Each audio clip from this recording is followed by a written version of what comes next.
Опа, под пятерочка. Ну-ка зайду. Неплохо. Так, дверь за собой закрыть.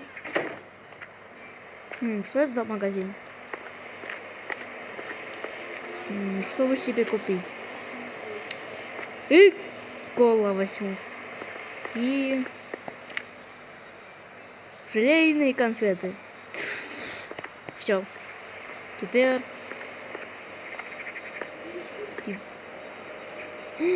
Здорово! Здорово, белый чел, назову так. Попробуем чипсы. Возьму кач. Так, что еще себе взять? Сухарики. А, нет, тут это печенье. Возьму печенье. И все.